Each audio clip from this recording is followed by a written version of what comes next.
Magandang gabi mga ka-network. Ito, since baguhan ako sa larangan ng Binance. Itong Binance, ito yung crypto na platform. Ito yung mga sinasabi nating Bitcoins, BTC, Ethereum. So, ito yung platforms niya. So, ang ginawa ko, nag-register ako ng Binance kasi marami akong tinitingnan, yung PDAX, Coins, PH, saka itong Binance. So, nahirapan ako sa mga ibang mga information.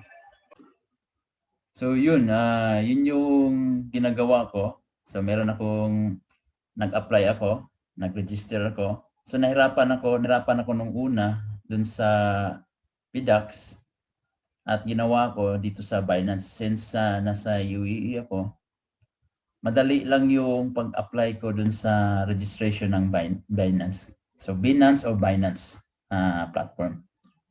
So, yan. Ito, papakita ko sa inyo, share ko sa inyo kung paano ako nag-register. No? Share ko lang.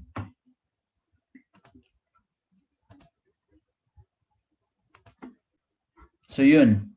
Dito ka mag-register. Kung ikaw ay kagaya ko, baguhan dito sa larangan ng cryptocurrency, kumbaga. So, Bitcoin. So, para magkaroon ka ng platforms, pwede ka na makapag-bili or binta sa stocks, makapasok ka sa ating trading. Yan, kailangan mo mag-register dito sa Binance. Type mo lang Binance. So binance.com. So, yun. Once na makapasok ka na, ito yung kuan niya, ito yung platforms niya, ito yung website. Tapos register mo lang. So mag-register ka lang. So once na makapag-register ka na, ayos na 'yan. So kagaya dito sa akin, ginawa ko. So once na register na ako, ito 'yan, pumasok na ako sa trading, no. Yan, trading. So yan, nakapasok na ako diyan. Ang una kong ginawa nung naka-register na ako, kailangan mo maglagay dito sa wallet. So yun, ito. Papakita ko lang sa inyo ito yung record ko, no. So yan, sinishare ko sa inyo yung screen. So ito yung unang deposito ko. So let's say,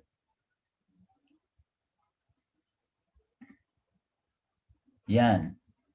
So let's say nagdeposito ako, meron akong account, meron akong GCash, meron akong let's say CoinsPH, kung ano pang mga kwan sa Pilipinas na pwede kang makapag-transfer ng pera dito sa wallet mo.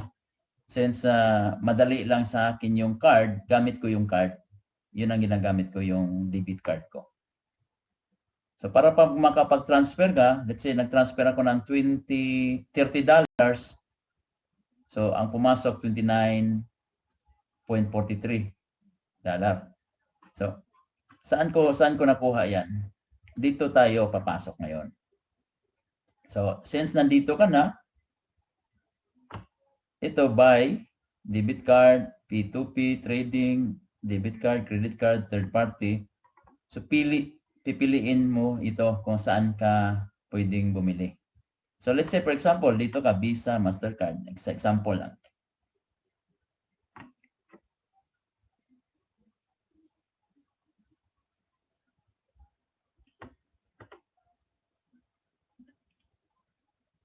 So yun, makikita mo dito, meron kang debit card, credit card, so ito yun. So ito yung debit card ko, credit card ko. So papasok siya diyan. So yan, ganun ka lang bibili. So either third party,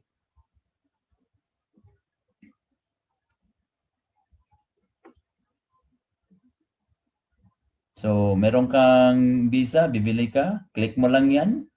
Pag-click mo, tapos kung magkano yung bibilhin mo, either papalitan mo yung amount, either gusto mong 1,000, 2,000, or gusto mo rin gawin USD, dirhams. Depende yan sa currency kung ano yung gusto mo. Okay? But let's say kung nasa UAE ka, kagaya ko, nasa UAE, so yun, UAE. Tapos lagay ko yung amount, let's say 1,000 o 200 dirhams, ganun. Tapos, agreed condition, papasok na yan dito sa BTC mo. Yan. So ito yon, dito yan papasok sa Bitcoin, BTC. Ngayon, kung gusto mong papasok dito sa Ethereum, dito sa XRP, BCH, Bar, yan, pipili ka dyan kung saan gusto. Pero yung sa akin, dito ko binili sa Bitcoin. Kaya makikita mo siya dun sa record na pinakita ko sa inyo, yan, pumasok siya. Okay? So, ganun lang pagbili. The same time, papakita ko sa inyo nung unang trading ko. By the way, bago tayo papunta sa trading, marami itong mga training. Kung let's say baguhan, kagaya ko, let's say baguhan ako dito sa Binance, actually may mga kuan ako, may mga dating platforms na ako sa Pilipinas, meron akong COL platforms. Ito yung COL ko sa Pilipinas. So titingin ka rin diyan, fundamentals, technical analysis, investment guide. So yan. Pwede ka rin mag-training dito. So marami akong natutunan din mula dito sa stocks at nagti-trade din ako dito. Practice ba? Kumbaga. So ngayon, meron din akong past trading. So ito yung past trading ko. Yan, may laman pa nga yan, $241. Medyo nahirapan lang ako dito. Hindi ko masyadong kabisado kasi kailangan ng training to. Kailangan din ng broker na magtuturo sa iyo. So even though meron siyang may mga video course sa mga training dito. Kahit sabihin natin meron yan, mga training courses. So medyo nahirapan din ako dito. Tingnan mo rin to kung pwede ka let's say kung mag-trade ka ngayon. For example lang. So iba yung trading dito niya sa past trading.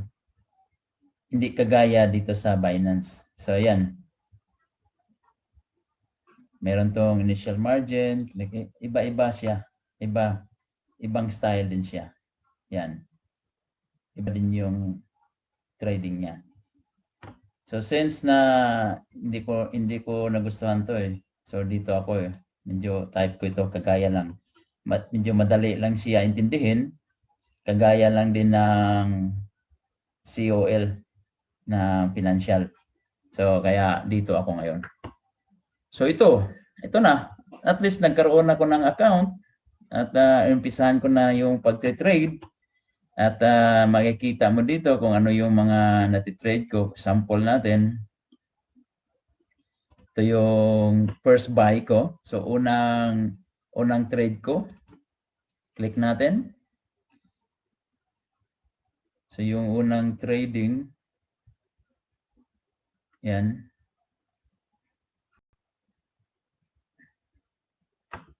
So yung pera ko, let's say yung pera ko 29, no?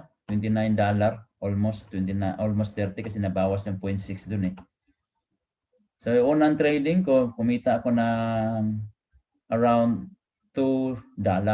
So sa halagang $30. Let's say $29. So kumita ka. Meron ka ng $2. So umpisa yan sa unang trading ko. And then next trading ko, ito, bininta ko siya. Tapos nung bininta ko, kumita ulit dahil nakaabot siya dito sa limit points ko kung saan ako. Let's say ito yung bininta ko. Dito ako bumili. Let's say bumili pala ako. Nung bumili ako ng amount 1566 dito sa XRP. After almost 1 hour, pagagising ko, medyo nakaidlip ako. Pagagising ko, umabot siya dun sa limit points ko kung saan ako nagbigay ng amount. Okay, umabot siya dito, 1565, yun, nakabili. Nung nakabili na ako, sinet ko na rin, bininta ko siya. So, ngayon, pupuntahan natin, nung pagpabinta ko, bininta ko na ngayon. So, ito yun, dito na tayo sa XRP, BTC. Yan. So, bininta ko siya ngayon, ibibinta ko siya pala ng 19.16. So, ngayon, yung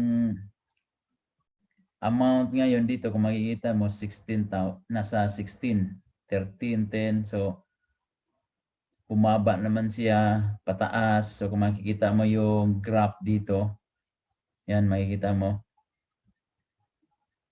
bumaba siya. Tapos yung limit ko, ito.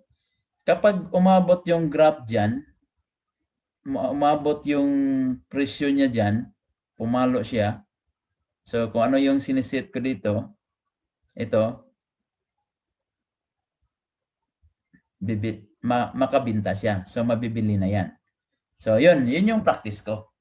So, hindi sa mga ganitong bagay, baguhan, kailangan mo ring mag-practice.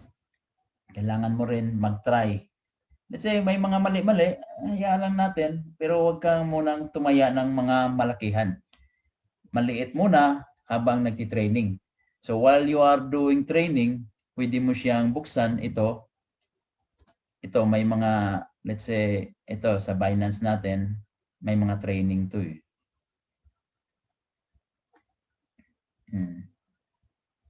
So pwede ka mag-training dito. Okay? Yan. Ito. So may academy to, Binance Academy. So start here. Pwede ka self-training.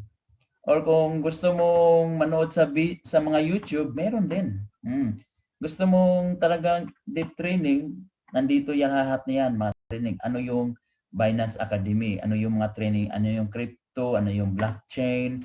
Trading, investing? Ano yun? What is the cryptocurrency? So, nandyan lahat yan. So, lahat niya matutunan mo. Saan nanggagaling yung Bitcoin? Sino ang nag-kuan dito? Kumbaga nag-invento. Kumbaga naging pasimuno dito sa Bitcoin ito. Ito si Satoshi Nakamoto. Siya ang naka-invento dito sa Bitcoin. Grabe. Kaya sila ang nauna ng may machine sila doon. Kung makikita mo, may machine sila doon. Ano yung mga blockchain, yan. So, nandyan lang lahat ng mga guides. Oh. So, guys, yun. Kagaya ko, isa kayong baguhan din. Yan, study lang. Practice. Kumbaga, while pagkatapos sa trabaho, meron kang pinagkaabalahan, nagni-network ka, nagbi-bitcoin ka, nagti-trading ka, lahat.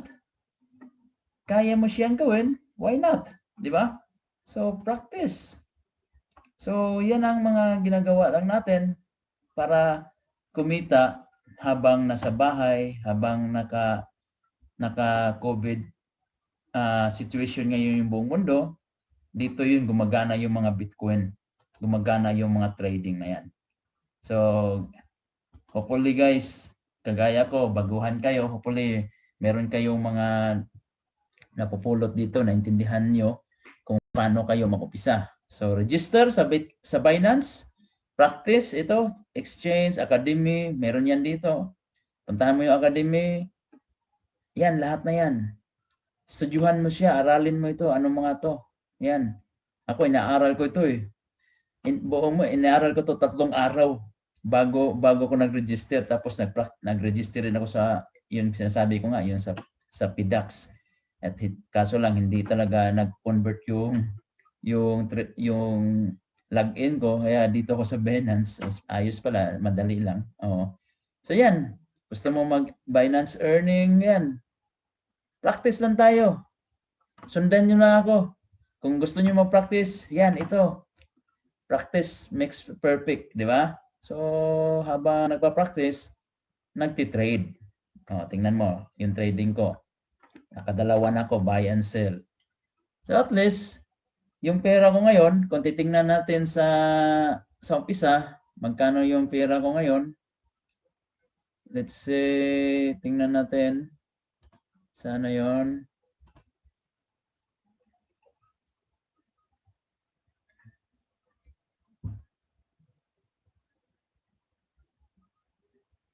Ang makikita mo dito,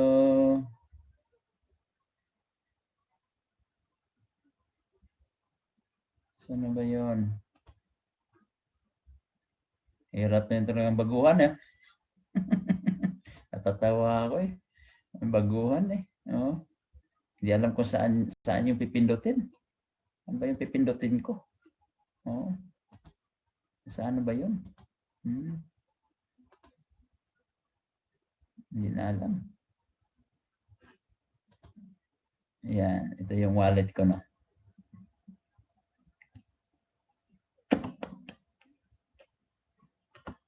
Yun. Nandito.